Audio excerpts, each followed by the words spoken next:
मैंने कहा कि पूरा विश्व नाम लेगा और सतनाम का घर घर उच्चारण होगा, जाप किया करेंगे। ये इसलिए छुपा के रखा था। परमात्मा ने कहा था अपनी प्यारी आत्माओं को, सभी को समझा दिया था कि यदि आप इसको डिस्क्लोज कर दोगे सतनाम को, 2 अक्षर के को, तो आने वाले समय में ये काल अपने दूत भेजेगा। ये जितने राधा स्वामी, दर्दन सतगुरु, सच्चा सौदा, सरसार, जगमाल वाली, सरसा वाले, ये जितने सुधांशु जी हैं, गासाराम, ये जितने बड़े, अब ये सारे काल प्रेरित हैं। इनको ज्ञान नहीं किसी वस्तु का, ना इनको भगवान का पता, ना उनके विधि विधान का पता। तो इनके पास, और जैसे 12 कबीर पंथ चले हैं, गरीबदास जी को भी आदेश परमात्मा ने मना कर दिया था कि लिख दे, पर इसको दान नहीं करना। पूरे गरीबदास पंथ में ये 2 नाम का अक्षर नहीं था। केवल गरीबदास जी को एक विशेष हिदायत दी गई थी। परमात्मा संग रहते हैं पल पल में। उन्होंने हमारी एक पीढ़ी को लगातार एक ही व्यक्ति को आदेश दिया ये नाम देने का, और वो केवल अपने एक उत्तराधिकारी बनाकर जाता रहा, उसको ही देते रहे, अन्य को नहीं दिया। तो जिस कारण से यह जोत वहां से जला हुआ कनेक्शन जुड़ा हुआ इस दास तक पहुंचा। मेरे पूज्य गुरुदेव जी ने ये मंत्र सार नाम किसी को नहीं दिया, सिर्फ मुझे कहा और मेरे को आगे दान करने का और खुल्लम खुला आदेश दे दिया कि अब तू दान करिए, तुझे फिर से कोई आदेश होगा परमात्मा का। 1997 में परमात्मा स्वयं आकर के इस दास प्रजा करी कि अब इस सार नाम भी प्रत्यक्ष करते बेशक और सतनाम भी खुल्लम खुला देते। अब समय आ गया।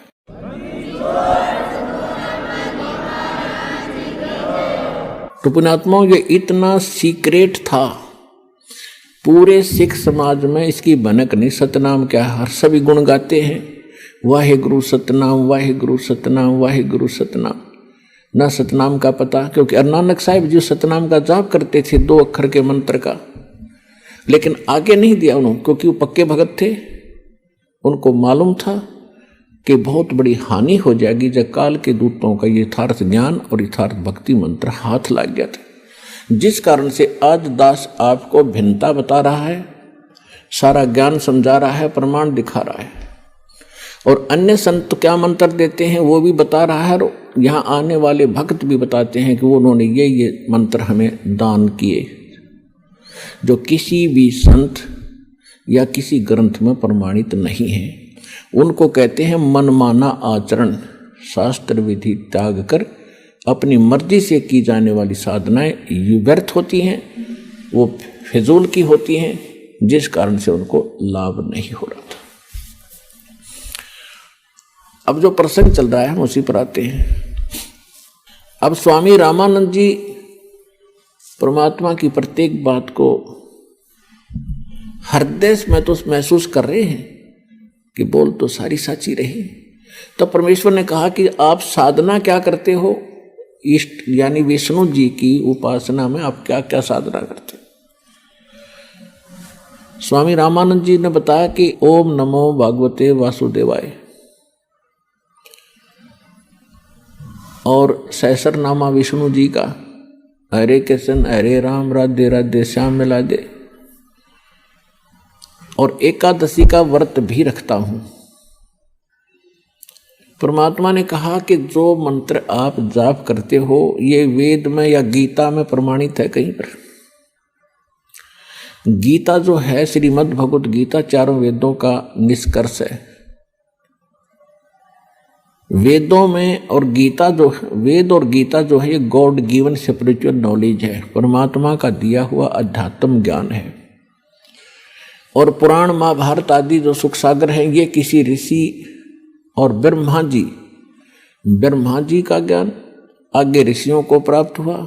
उन ऋषियों ने अपनी सोच अपना अनुभव उसमें मिक्स करके अलग अलग उसको 18 भागों में बांट लिया। तो ये ज्ञान गॉड गिवन नहीं है, ये ऋषियों का अपना अनुभव है। यदि ये अनुभव और ये पुराणों वाला ज्ञान वेदों और गीता से नहीं मिलता तो यूजलेस है। जो शास्त्र विधि, जो भक्ति विधि, ज्ञान और चीज होती है। पुराणों में जो ज्ञान है वो तो उन सत्र का है कि उसने ऐसा किया, उसने ऐसा किया। उसके इतने पुत्र थे, वो ऋषि था, वो राजा था, ये इस तरह के ज्ञान है। और जहाँ भक्ति और के मंत्र हैं, भक्ति की साधना की विधि है, तो वो किसी ऋषि विशेष की है। यदि वेदों और गीता से नहीं मिलती तो वो इनकम्प्लीट है, अधूरी है, मनमाना आचरण है।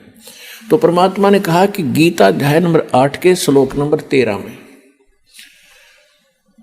एक मंत्र है, ओम इति एकाक्षरम ब्रह्म व्यवहारण माम अनुसमरण ये परियाति तजन देहम से याति परमाम गतिम। गीता ज्ञान दाता श्री कृष्ण नहीं है। श्री कृष्ण के अंदर वो ब्रह्म बोल रहा है, ब्रह्म। अब ब्रह्म कौन है? क्योंकि पुण्यात्मा आप तो एक सीधे से बालक हो, स्टूडेंट हो, और जिन टीचरों के पास आप पढ़ कर आए हो उनको कह का नहीं पता था, सिर पैर नहीं बता रखा भक्ति का। गीता अध्याय नंबर 15 के श्लोक नंबर 1 में बताया है कि उल्टा लटका हुआ संसार रूपी वृक्ष जानो, जिसकी ऊपर को जड़ है वो तो परम अक्षर ब्रह्म है, परम देव पुरुष है, जो सबके आधार हैं, सबके पालन करता। क्योंकि पूरे वृक्ष को जड़ से ही, मूल से आहार प्राप्त होता है, उसकी खुराक मिलती है, जिससे वो प्रफुल्लित होता है। तो ऊपर को जड़ है वो तो पूर्ण परमात्मा है, और नीचे को शाखा है। और जो संत इस उल्टे लटके हुए संसार रूपी वृक्ष के सभी विभाग बता देता है, स वेदविद। तो ये 600 वर्ष पहले परमात्मा ने स्वयं ये लीला की थी, एक सतगुरु की, एक तत्वदर्शी संत की।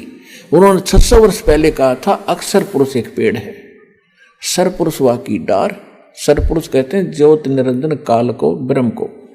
अक्षर पुरुष कहो या अक्षर ब्रह्म कहो, सर पुरुष कहो, सर ब्रह्म कहो, तो अक्षर पुरुष एक पेड़ है, सर पुरुष यानी ज्योत निरंजन वा की डार, और तीनों देवा, रजगुण ब्रह्मा, सतगुण विष्णु, तमगुण शिव जी, तीनों देवा शाखा है, और फिर पात रूप संसार। अब मूल कौन है?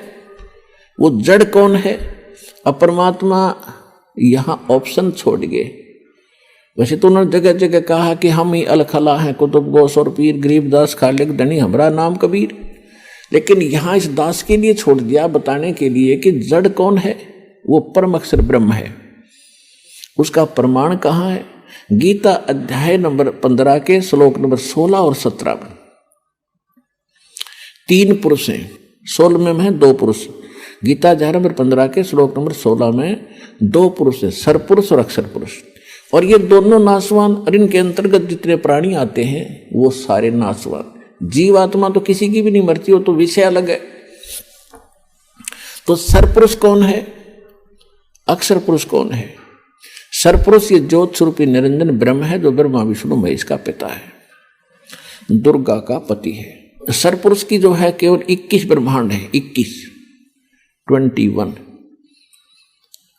और इसके बाद जो अक्षर पुरुष है, सरपुरुष के यानी ब्रह्म के 21 ब्रह्मांड है, और अक्षर पुरुष जो है उसके 7 शंख ब्रह्मांड है।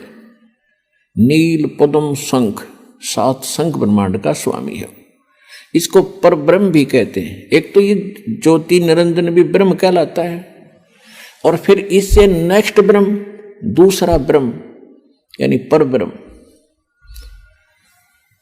तो ये 2 तो स्पष्ट कर दिए गीता अध्याय नंबर 15 के श्लोक नंबर 16 में। अब गीता अध्याय नंबर 15 के श्लोक नंबर 17 में कहा कि उत्तम पुरुष तु अन्य परमात्मा इति उदाहरते है, यह लोकत्रयम् आविश्य विवर्ती अवैश्वर है।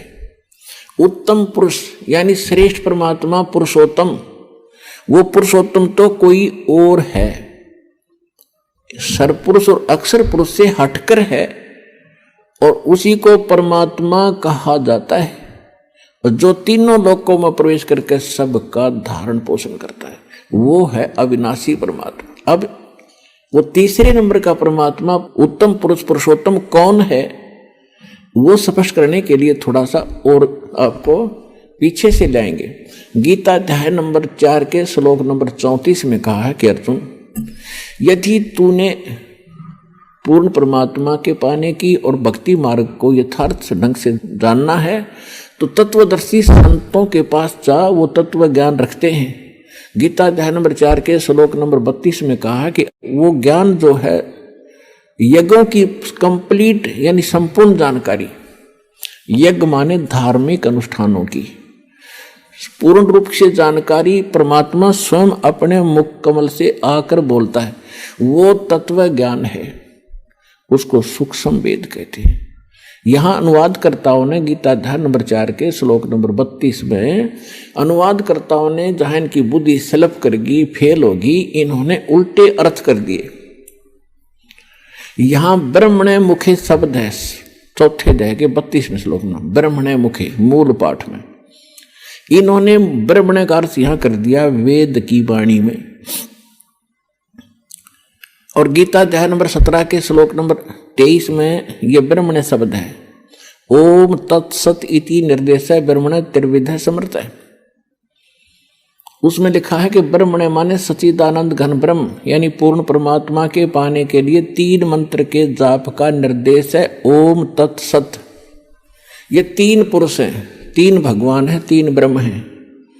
एक सरपुरुष कहो, इसको सरब्रह्म कहो, दूसरा अक्षर पुरुष कहो, इसको अक्षर ब्रह्म कहो, और तीसरा, अब तीसरे को क्लियर करने दास जा रहा है। तो यहां 3 मंत्र हैं, ओम तत्सत। ओम तो ब्रह्म का, और तत् ये परब्रह्म का, अक्षर पुरुष का, और सत है ये तीसरे परमात्मा का जो उत्तम पुरुषत्वन्य उस परमात्मा का मंत्र है। ये कोड वर्ड है, तत् और सत ये सांकेतिक है, ओम सीधा डिक्लेयर है तो पहले से सार्वजनिक है। तो 3 पुरुष हैं। गीता अध्याय नंबर 17 के श्लोक नंबर 23 में उनके 3 मंत्र हैं, तीनों के जाप हैं, उससे कंप्लीट कोर्स बनता है मोक्ष का। अब गीता अध्याय नंबर 4 के श्लोक नंबर 32 और 34 का सारांश है। गीता ज्ञानदाता कहता है कि वो परमात्मा मंत्र है, तीनों के जाप है, उससे कंप्लीट कोर्स बनता है मोक्ष का। अब गीता अध्याय नंबर 4 के श्लोक नंबर 32 और 34 का सारांश है। गीता ज्ञानदाता कहता है कि वो परमात्मा स्वयं अपने मुख कमल से यहां आकर अपने मुख कमल से जो ज्ञान देता है वो कंप्लीट स्पिरिचुअल नॉलेज है, वो पूर्ण अध्यात्म ज्ञान है, और उसके अंदर यज्ञों की यानी धार्मिक अनुष्ठानों की जानकारी विस्तार से कही गई है। वो तत्व ज्ञान है जो भगवान स्वयं आकर बोलता है। वो ज्ञान अब तुझे तत्वदर्शी संतों के पास मिलेगा। चौथे अध्याय के 34वें श्लोक में कहा कि उनसे पूछ ले। तो कहता मैं भी इससे परिचित नहीं हूं। अब 7वें अध्याय के 29वें श्लोक में गीता ज्ञानदाता कहता है कि अर्जुन, जो मेरे इस ज्ञान को आश्रय कर लेगा, तत्वदर्शी संत खोज लेता है, उसको तत्वदर्शी संत मिल जाते हैं जो पूर्ण परमात्मा की यथार्थ भक्ति और ज्ञान जानते हैं।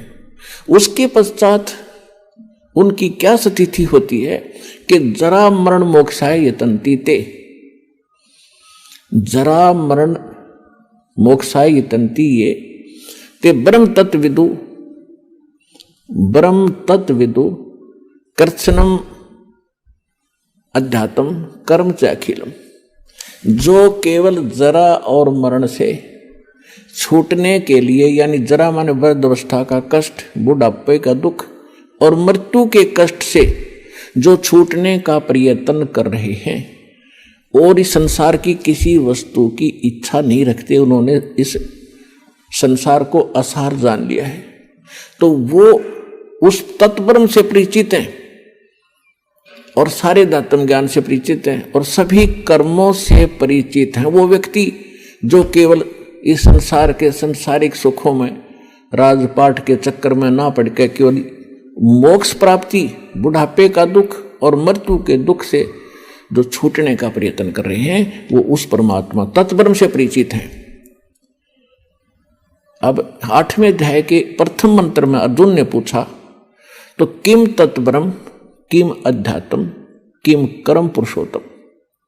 अब कृष्ण जी को पुरुषोत्तम मान रहा था अर्जुन, जैसे हम श्री कृष्ण और विष्णु जी को सुप्रीम पावर मान रहे थे, इसी बुद्धि का सत्र अर्जुन का था। यही पाठ वो पढ़ रहा था। तो उस समय गीता ज्ञानदाता कहता है, श्री कृष्ण में बोल रहा है, ये काल भगवान ब्रह्म ये कह रहा है 8वें अध्याय के 3 मंत्र में उत्तर दिया अर्जुन के प्रथम मंत्र का प्रश्न का, कि वो परम अक्षर ब्रह्म है। कौन है वो परम अक्षर ब्रह्म? जिसके जानने के बाद उस तत्वदर्शी संत की प्राप्ति के उपरांत जो उसको समझ जाते हैं, वो केवल यहाँ के संसारिक सुखों के अतिरिक्त से हटकर केवल मोक्ष की ही कामना करते हैं, वो परम अक्षर ब्रह्म है। अब हम आते हैं 8वें अध्याय के 5 और 7 मंत्र में। गीता ज्ञानदाता कहता, अर्जुन मेरी भक्ति करेगा तो मुझे प्राप्त होगा, युद्ध भी कर, मेरा मंत्र है ओम नाम का बता दिया। 8वें अध्याय के 13वें श्लोक में ओम इति एकाक्षरम ब्रह्म व्यवहारण माम अनुसमरण ये प्रयाति तजंदे हमसे याति परमाम कहते। मुझ ब्रह्म का केवल एक ओम मंत्र है, इसकी जो आखिरी सांस तक भक्ति करता रहेगा तो मेरे वाले ओम नाम से मिलने वाली जो राहत है वो मिलेगी तुझे, इतनी गति तेरी हो जाएगी। लेकिन युद्ध करना पड़ेगा, युद्ध भी कर, मेरा सेवन भी कर।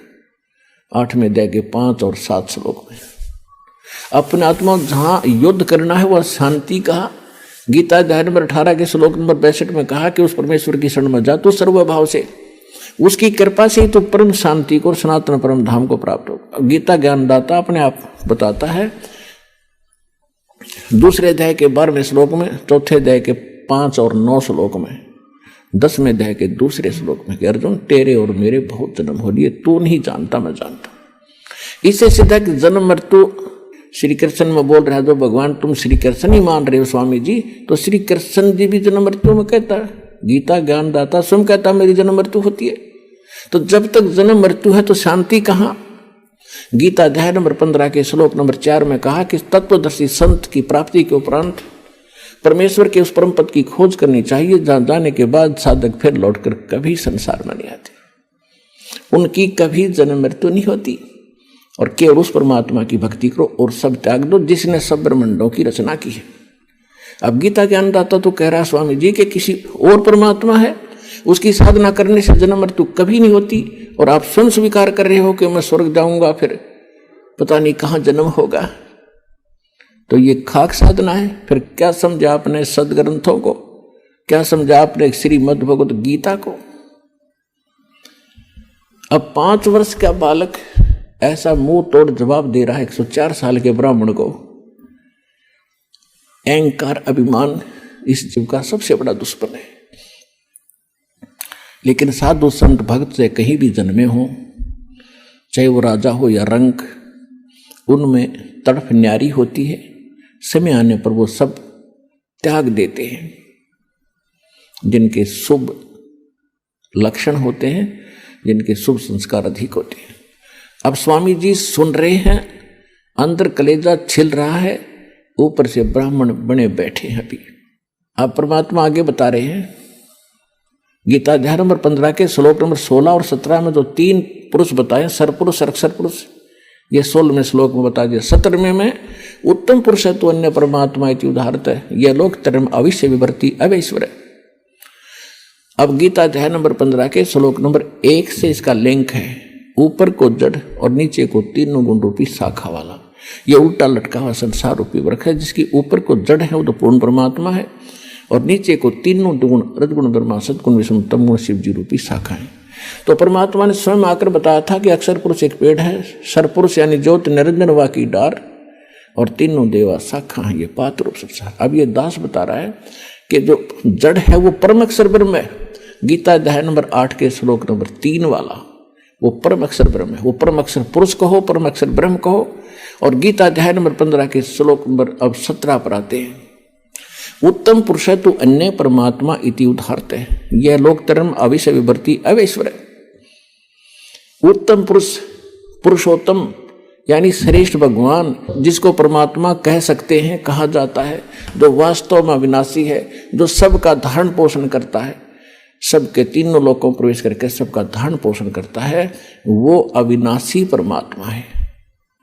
वो परम अक्षर ब्रह्म है। वो संसार रूपी वृक्ष की जड़ है जिससे सबकी परवरिश होती है। पूरे वृक्ष की परवरिश जड़ से होती है, मूल से होती है। तो वो परम अक्षर ब्रह्म जो है वो जड़ है पूरे संसार की, वो परम अक्षर ब्रह्म है। गीता अध्याय नंबर 18 के श्लोक 62 में जिसके विषय में कहा है कि अर्जुन तू सर्वभाव से उस परमेश्वर की शरण में जा, उसकी कृपा से तू परम शांति को और सनातन परम धाम को प्राप्त होगा। तो यहां गीता अध्याय नंबर 8 के श्लोक 5 और 7 में गीता ज्ञानदाता ने अपनी विषय बता दिया कि भक्ति भी कर, युद्ध भी कर, जन्म मृत्यु तेरी भी रहेगी, मेरी भी रहेगी। तो गीता ज्ञानदाता के पास वो कंप्लीट कोर्स नहीं है जिससे जन्म मृत्यु उसकी कट सके और उसके उपासक की कट सके। स्पष्ट कर दिया। अब वो कहता है कि उसके लिए तत्वदर्शी संतों ने खोज ले। तो इस विषय में आज तत्वदर्शी संत ये रामपाल दास है, जिला हिसार, हरियाणा।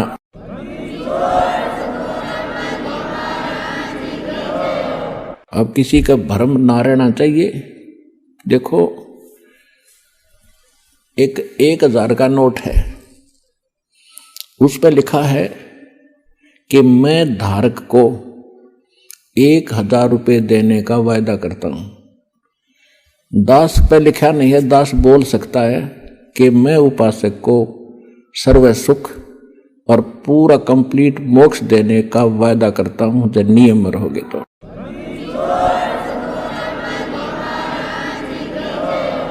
तो पुण्यात्माओं, बिना बताए पता कैसे चले? स्वयं परमात्मा आए थे, 120 वर्ष रह के चले गए। हम लाल की पहचान करना जानते नहीं, इस कारण से मार खाते रहे। और एक तो कहना होता है, विद प्रूफ प्रूव करूंगा कि इस विषय में किसी के पास ज्ञान नहीं, किसी के पास समाधान नहीं, और कबीर जैसा भगवान नहीं, और इस परमात्मा के दास को जो प्राप्त है कबीर परमात्मा का दिया हुआ ऐसा कोई ज्ञान नहीं।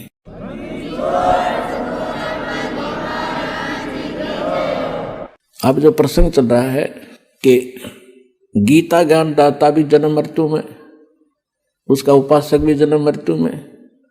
इसलिए गीता अध्याय नंबर 7 के श्लोक नंबर 12 से लेकर 15 में गीता ज्ञान दाता कहता है कि अर्जुन, इस 7वें अध्याय में आपको ऐसा ज्ञान बता दूंगा कि फिर कुछ भी जानना शेष नहीं रहेगा।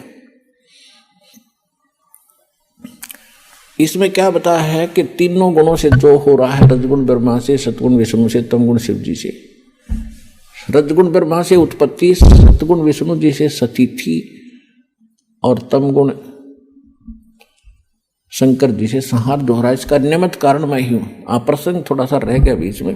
गीता अध्याय नंबर 8 के श्लोक नंबर 5 और 7 में गीता ज्ञानदाता ने अपनी साधना बता दी और अपनी परिस्थिति बता दी सारी, कि मुझे प्राप्त होगा, ओम नाम का जाप करेगा, युद्ध तो करना पड़ेगा। फिर 8वें अध्याय के 8, 9, 10 श्लोक में कहा है कि अर्जुन जो उस परम अक्षर ब्रह्म की भक्ति करते हैं, उस परम दिव्य पुरुष परमात्मा परम अक्षर ब्रह्म सच्चिदानंद घन ब्रह्म की जो भक्ति करते हैं, जो उत्तम पुरुषत्व है, उसकी भक्ति जो करते हैं, वो भक्ति की कमाई के बल से, भक्ति की शक्ति से, योग बल से, योग माने भक्ति साधना। योग का अर्थ ये नहीं है कि आसन पद्म लगा कर बैठ जाए आंखें बंद करके, या ऊपर न पैर कर लिए अटपट, ये योग नहीं है। योग का अर्थ होता है जोड़, आत्मा का परमात्मा से मिलन करना, ये भक्ति क्रम कहलाता। तो योग माने भक्ति भी होती है कि भक्ति योग के बल से, साधना के बल से, भक्ति की कमाई की शक्ति से उस परमात्मा के पास चला जाता है, और मेरी साधना करने वाला मुझे प्राप्त होता है। अब उस परमात्मा की भक्ति का उन्होंने मंत्र बता दिया 17वें अध्याय के 23वें श्लोक में, सांकेतिक।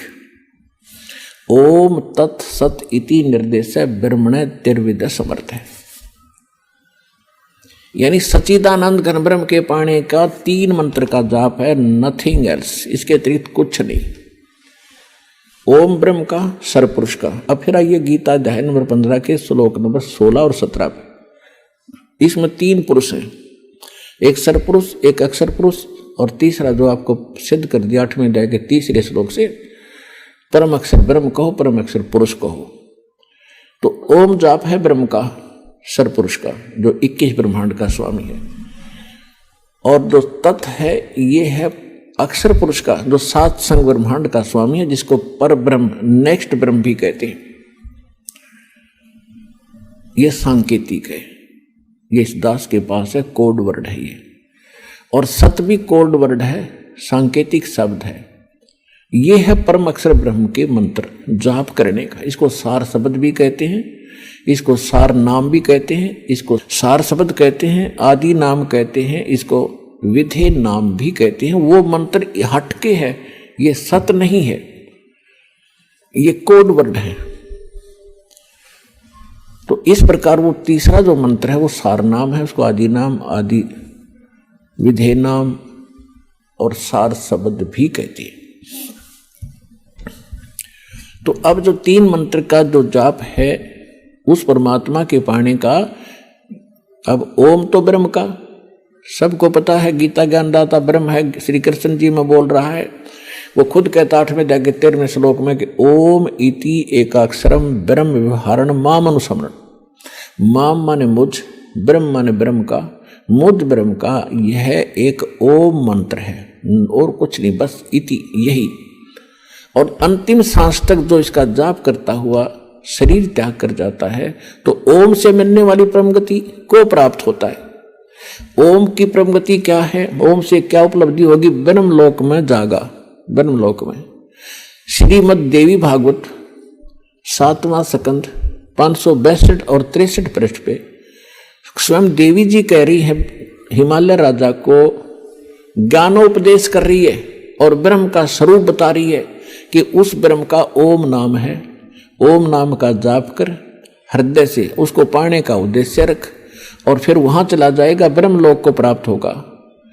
उस ब्रह्म को प्राप्त होगा, वो ब्रह्म ब्रह्मलोक रूपी दिव्य आकाश में रहता है। यानी ब्रह्म का साधक, ओम नाम का जाप करने वाला ब्रह्मलोक में जागा।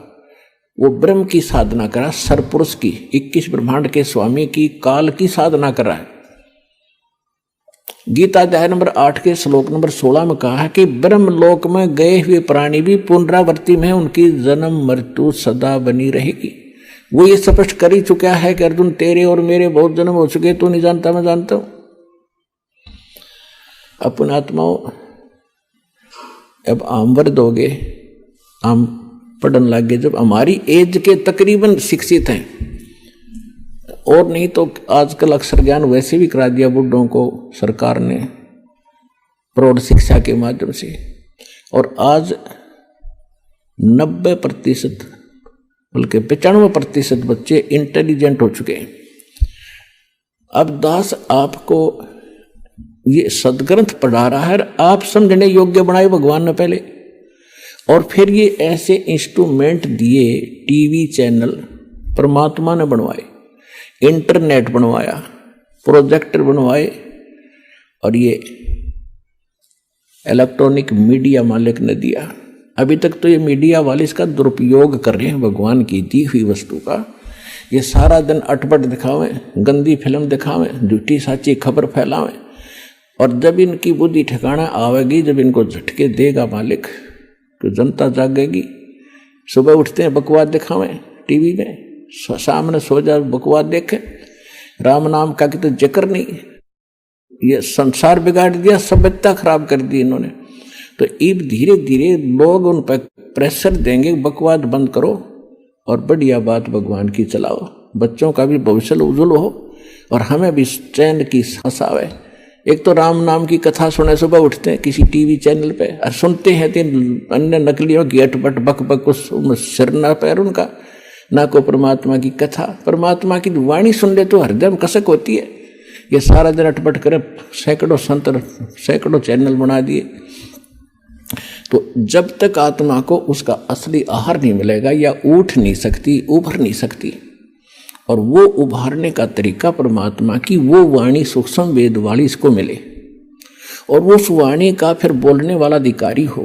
आम व्यक्ति भी इस वाणी ने सुनाए जा, उसका असर नहीं हो सकता।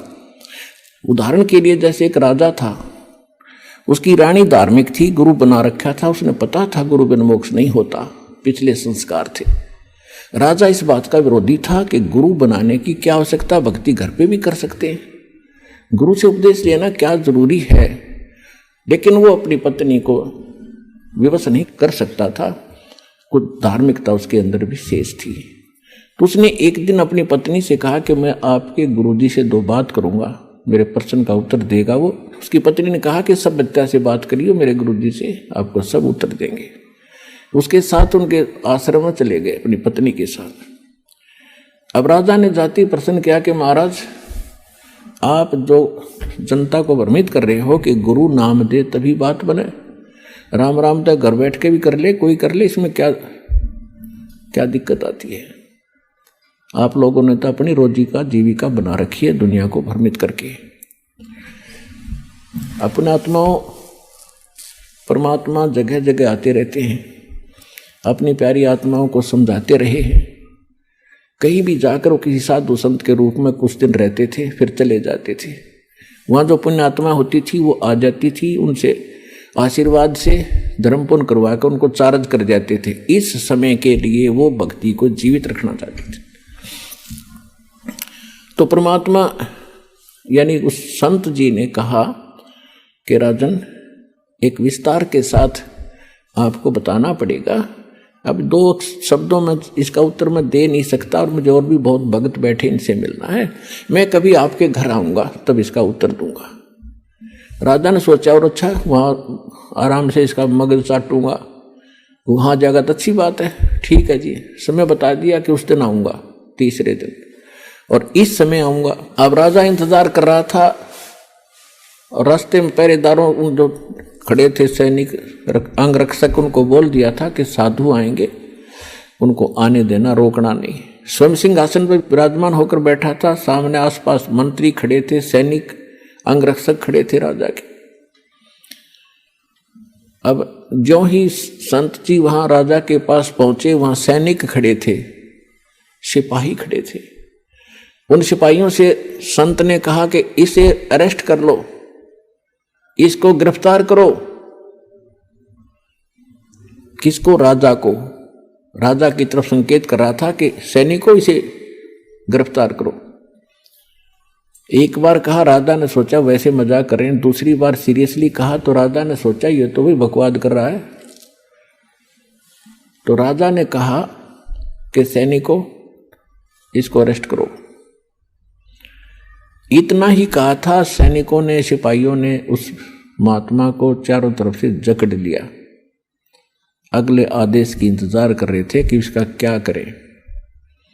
तब संत जी ने कहा कि महाराज, आप राजन आए अतिथि का, साधु संत का सत्कार किया करते हैं, कैसे बेइज्जती किया करते हैं। तो राजा ने कहा कि आप बात ही कुछ ऐसी कर रहे हो तो ऐसे व्यक्ति को क्या सत्कार दिया जाए, आप क्या बकवास कर रहे हो। संत जी ने कहा, मैं आपके उस प्रश्न का उत्तर दे रहा हूं जो आपने परसों पूछा था मेरे आश्रम में जाके, कि गुरु जी की क्या आवश्यकता है, भक्ति तो हम खुद भी कर सकते हैं। राजा बोला, ये खाक उत्तर दिया, तो आप तो मेरी गद्दी पर कब्जा करना चाहते हो कि तेरी गद्दी को तो मैं थूकूं भी को नहीं। पर बात सुनने में जो बात बताना चाहता था कि जैसे आज आपके वर्ड में पावर है, आपके शब्द में शक्ति है। मैंने वही शब्द बोला कि इसे अरेस्ट करो, गिरफ्तार करो, ये सैनिक टस से मस नहीं हुए, और आपने वही शब्द बोले इसे गिरफ्तार करो, इन्होंने 1 सेकंड की देर नहीं करी, तुरंत गति में आगे। इसी प्रकार संत की शब्द में शक्ति होती है। जो वचन वाणी सत्संग वो करेंगे उससे तुरंत असर होता है, उसको आम आदमी बकता रहो उसे कोई असर नहीं होगा। और यही कारण रहा कि आज तक इन महापुरुषों की वाणी ग्रंथ बनाकर भी लोग जाप करते रहे, इसका पाठ भी करते रहे। कबीर साहिब के कबीर सागर से मूल पाठ बनाकर संध्या, सुबह, दोपहर, शाम करते रहे, उनसे असर नहीं हुआ, क्योंकि वो अधिकारी इसके मुख से नहीं प्राप्त था, आदेश नहीं था। तो अब इस दास को परमात्मा ने भेजा है आपके लिए अधिकारी बना के, और complete in all respect course दे के, और अब आपका पूरे विश्व का कल्याण हो सकता है जब शरण में आकर भक्ति करोगे।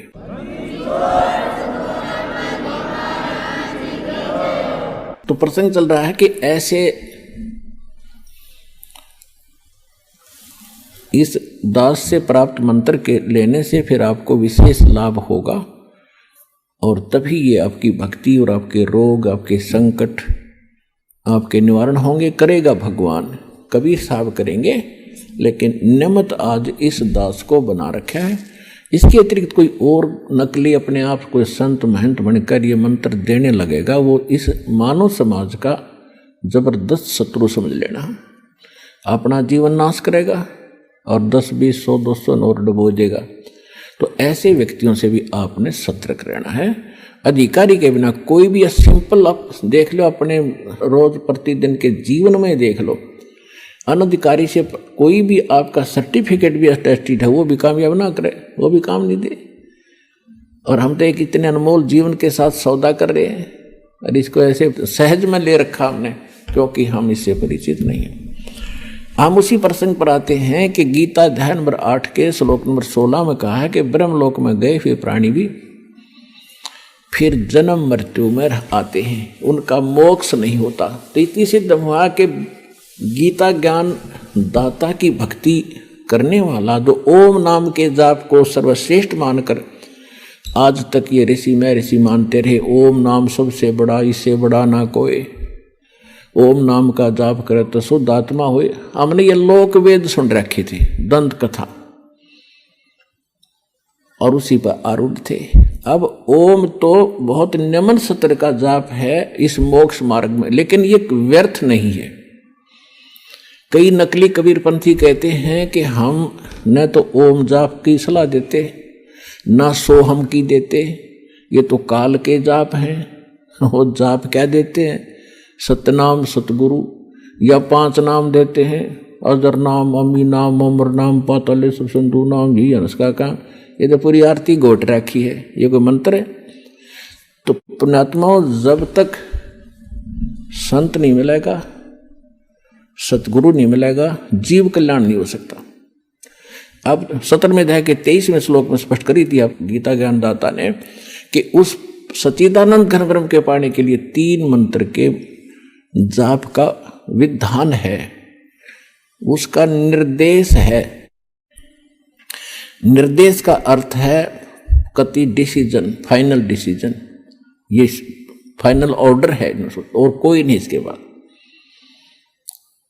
यानी जो उस पूर्ण परमात्मा के पाने का मंत्र है वो 3 मंत्र का है। और फिर उसने ये भी स्पष्ट कर दिया कि वो कंप्लीट कोर्स तो तत्वदर्शी संत बतावेगा और वो ज्ञान भगवान के द्वारा बोला हुआ होगा, वो तत्व ज्ञान होगा। तो उस कंप्लीट कोर्स में, वो कंप्लीट कोर्स परमात्मा ने स्वयं दिया था कबीर सागर में। तो कबीर सागर में इन कबीर पंथियों ने वो नाम डिस्टर्ब कर दिए कुछ, ये जान करके ये तो काल के जाप हैं, हम नहीं करेंगे। अब परमात्मा ने मालूम था काल हमारे यहाँ कहाँ गड़बड़ करेगा, तो आदरणीय गरीबदास साहिब जी के द्वारा दोबारा वो वाणी ज्यों की तो कंप्लीट कोर्स उनके माध्यम से फिर बुलवा दिया। और 600 वर्ष पहले पालक ने धर्मदास जी से कहा था कि जब 12वां पंथ चलेगा गरीबदास वाला, उसके गरीबदास जी के माध्यम से मेरी महिमा की वाणी पुनः प्रकट होगी। और फिर उस 12वां पंथ जो गरीबदास जी का चल पड़ा होगा, उसमें चलकर मैं स्वयं आऊंगा और पूरे विश्व का कल्याण करूंगा। तब तक इन मूल मंत्रों को छुपा के रखना। तो ये दास भेज रखे और गरीबदास पंथ में जब ना समझ माओ तो दास बता दे आप।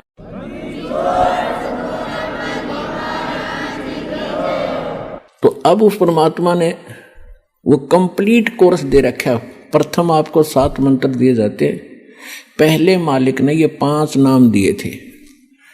आदरणीय धर्मदास जी को भी तो कंप्लीट कोर्स दे दिया था और उसको प्रतिबंध लगा दिया था, धर्मदास मेरी लाख दुआई, ये मूल ज्ञान और ये सारे मंत्र ये किताब बाहर ना जाए, अपने वंशजों को भी ना बताना। धर्मदास परमात्मा ने यहाँ तक कह दिया था, अपने बच्चों को भी ना बताना, ना मेरा मिशन फेल हो जाएगा, मेरे बच्चे पार नहीं होंगे, काल के जाल में भयंकर यातनाएं भोगते रहेंगे। जब धर्मदास जी को चिंता बनी, एक क्योंकि वृद्ध अवस्था हो गई थी, 100 से ऊपर आयु हो गई थी, तब उसने परमात्मा से कहा कि भगवान आपने प्रतिबंध लगा दिया, जो मंत्र आपने मुझे दिए हैं इसके बिना मोक्ष नहीं हो सकता। और आपने मुझे 42 पीढ़ी का वरदान दे दिया कि मेरा 42 पीढ़ी तक वंश भी चलेगा। तो परमात्मा मेरे वाले वंश के बच्चे कैसे पार होंगे? मुझे ये चिंता खाई जा रही है, ना मरा जा रहा है ना मैं जी पा रहा हूं, अब क्या करूं? परमात्मा ने देखा कि ये बात बिगाड़ेगा और वृद्ध अवस्था में दिमाग स्लिप हो जाता है, ममता घनी बढ़ा कर परिवार में। तो परमात्मा ने कहा कि धर्मदास समझ मेरी बात को सुन। देखो अभी ये मंत्र डिस्क्लोज कर दिया तो पूरे इरकाल के दूतों का हाथ लग जाएंगे, और समय वो अभी आया नहीं है कि सारा संसार समझ सके मेरे को, और ये बात बिगड़ जाएगी। कच्चा काम ना करे तू।